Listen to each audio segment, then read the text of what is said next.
এবার new year পার্টিতে যে পরিমাণ কষ্ট পেয়েছি তা আর কোনো বছরই হয়নি। Hello everyone, Assalamualaikum and Happy New Year to you all. I hope all of you are doing great. প্রতিবারের মতো আজকেও আমরা নিউ ইয়ার পার্টি করছি, তবে এবার একটু মেম্বারটাও বেশি। সো সবার আগে চিকেন ম্যারিনেশন যেটা প্রথম কাজ থাকে ওটা করে আমরা সবাই নাস্তা করে নিচ্ছি। এবার আমার শ্বশুর বাড়ি, নানার বাড়ি আর দাদা বাড়িরও মানুষ আছে। সন্ধ্যাবেলায় নাস্তা করে আমার শ্বশুর বাড়ি থেকে সবাই আসছে, সবাই বলতে কারা, ছোটরাই আসছে অ্যান্ড আমার শাশুড়ি। তারপর আমরা সবাই চলে গেছি ছাদে। ছাদে ঠান্ডা এত বেশি ছিল, কালকে 15 ডিগ্রি ছিল, তার উপর বাতাস, তো খুব কষ্ট হচ্ছিল। প্রতিটা মানুষের হাত পুরো ফ্রিজ হয়ে যাচ্ছিল আমাদের। আমি ফ্যাশন টেশন বাদ দিয়ে আমার জাম্বো সোয়েটার পরে নিয়েছি। এবার আমরা সব থেকে লেজিয়েস্ট বারবিকিউ পার্টি করেছি, আর আমরা 8টা থেকে পার্টি শুরু করেছি, যার কারণে আমরা খেয়েছি 1টার দিকে। তবে একটু মজাও লেগেছে কারণ আমরা অনেক কন্টেন্ট শুট করেছি, রিলস বানিয়েছি, আর যারা এগুলো করছে তাদেরকেও একটু এন্টারটেইন করার ট্রাই করেছি।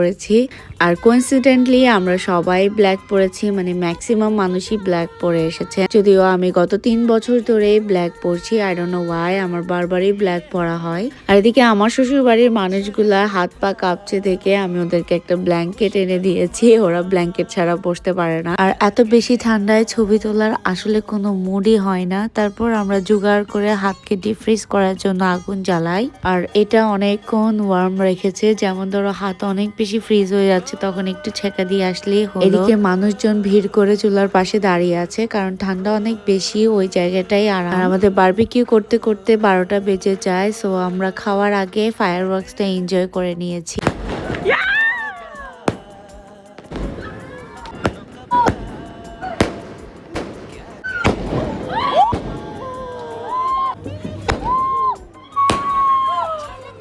একদিকে বারবিকিউ হচ্ছে, অন্যদিকে খুব সুন্দর ফায়ারওয়ার্ক। আর আমাদের ছাদের আশেপাশে এত বেশি বোম বাজি ফাটানো হয় যে দেখতে আসলে অনেক সুন্দর লাগে। এদিকে খাওয়ার জন্য সবাই হুলস্থুল করছে। সো এখানে সালাদ ড্রেসিং করা হয়েছে, এন্ড সালাদ ড্রেসিং এর করার সাথে সাথেই সার্ভ করে দেওয়া হচ্ছে। এখানে আমরা ওয়ান টাইম প্লেটস এর আয়োজন করেছি, মেবি লাস্ট টাইমও করেছিলাম। আর প্রতিবারই দেখা যায় যে আমাদের সালাদটা একদম শর্ট পড়ে যায়, কারণ মানুষ এত বেশি পছন্দ করে সালাদটা খেতে।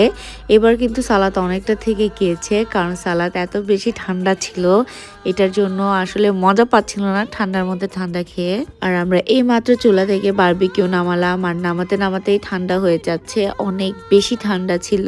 তাও কষ্ট করে আমরা খাওয়া দাওয়া করলাম। আর ছেলেরাও বারবিকিউ করতে করতে একটু লেট হয়ে গিয়েছে, আর বাইরে বেশি ঠান্ডা থাকার কারণে আমরা সবকিছু গুছিয়ে নিচে নিয়ে গেছি, আর ওরা ওখানেই খেয়েছে বাসায়। So that is it for today guys, bye bye.